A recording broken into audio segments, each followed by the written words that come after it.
Holly-Lynch. Thank you, Mr Deputy Speaker. On Boxing Day, my constituency of Halifax and the neighbouring Calderdale Valley were devastated by Storm Eva. I want to echo the sentiments that we've already heard from the Parliament.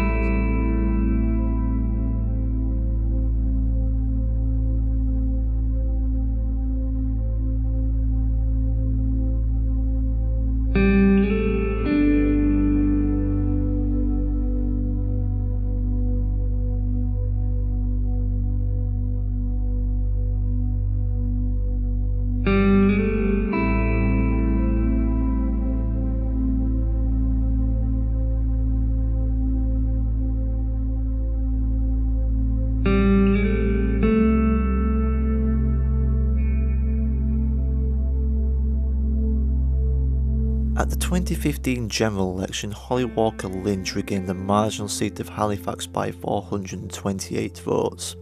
She made human rights and saving the local A&E department her core issues, but she was soon thrust into the spotlight after heavy rainfall hit West Yorkshire and brought disaster to her doorstep in Sorby Bridge.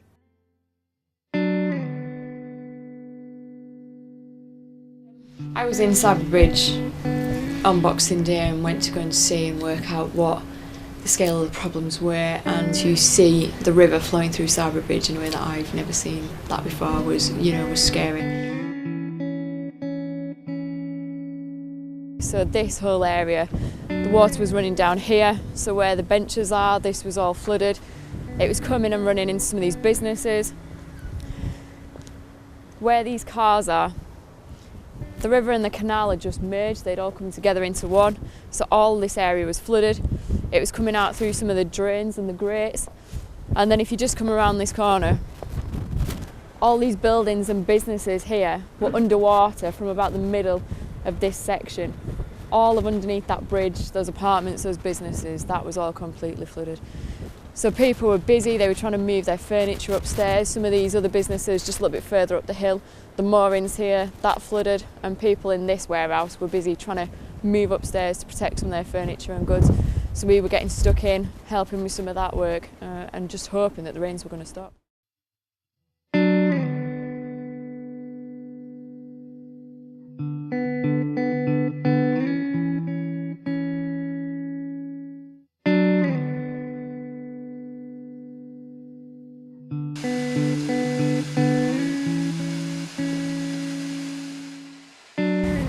John Lamb at the council described the river as having become weaponised because it was just so fast, it was so forceful.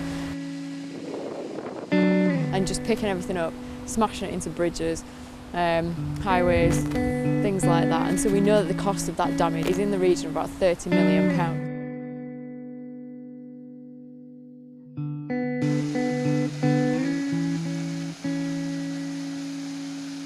The Boxing Day floods devastated businesses and even brought down bridges in Calderdale, but more importantly, it drove people from their homes.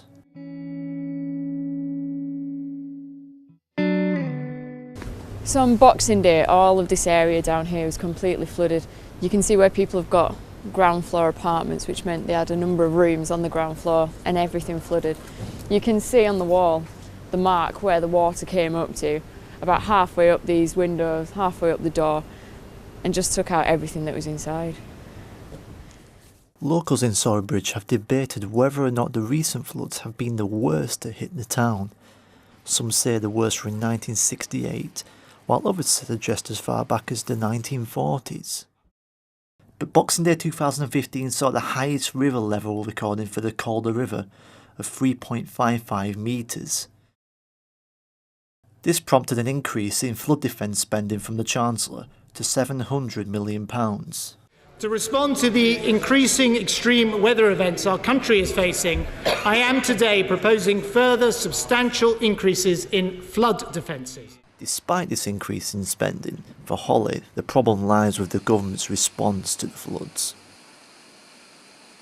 One of the issues that I have had is that government doesn't work together particularly well in responding to a crisis like the floods. So there is a flood minister, but he's at DEFRA, whereas we need support from right across government. So we need support for our schools that have closed, we need support for transport, our bridges that are down, that infrastructure, you know, our electricity substations. So this relates to lots of government departments actually, and we need help in pulling that all together so that government can respond in the most appropriate way possible.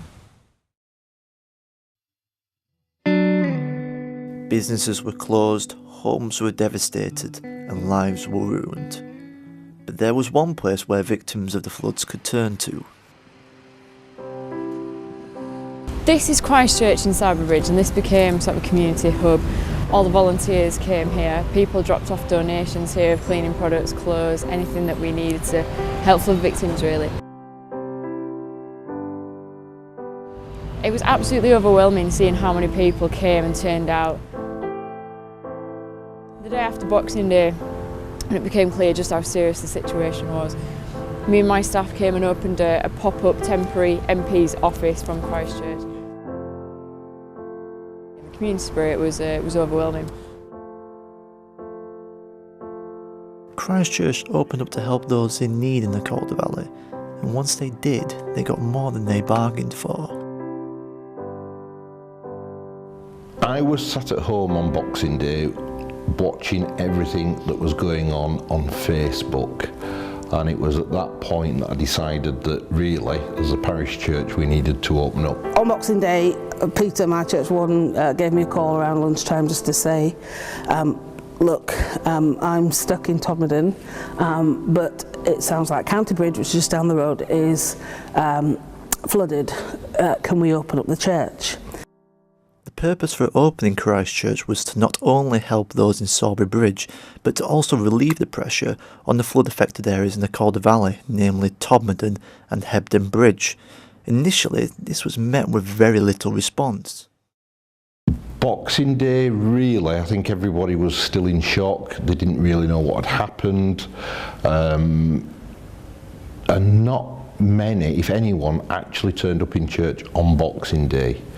The day after was a totally different story. By the time I got here at 10 o'clock, this room was already full or starting to fill with donated goods that people from all over had started to fetch. And Peter posted it on Facebook.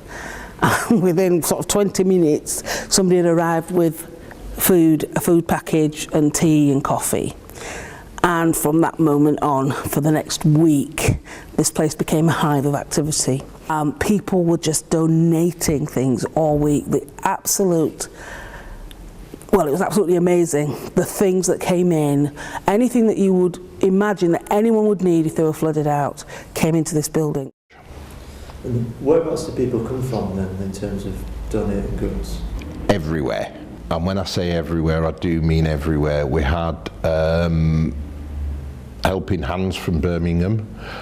They'd come up. We got people that was donating money from all over the world.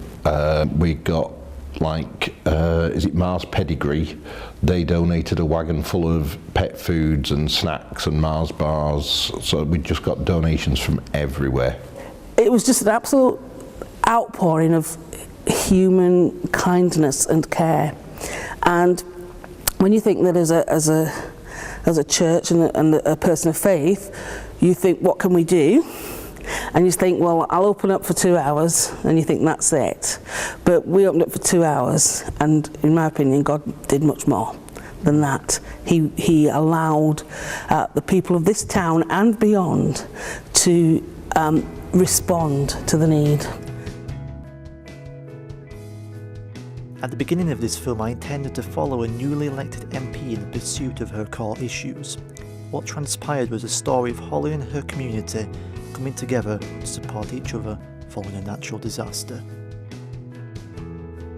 Everybody is going to have to work together to find the answers on this, to make sure that we manage those catchment areas and that we've got appropriate flood defences. That flood defences in one town don't then push actually excess water into the next town. But we know that it's cost effective to invest in flood defences early on than it is to support people after a crisis has done so much damage. So that's the argument that we've got to make to the government and get them to invest early and properly so that we avoid this next time.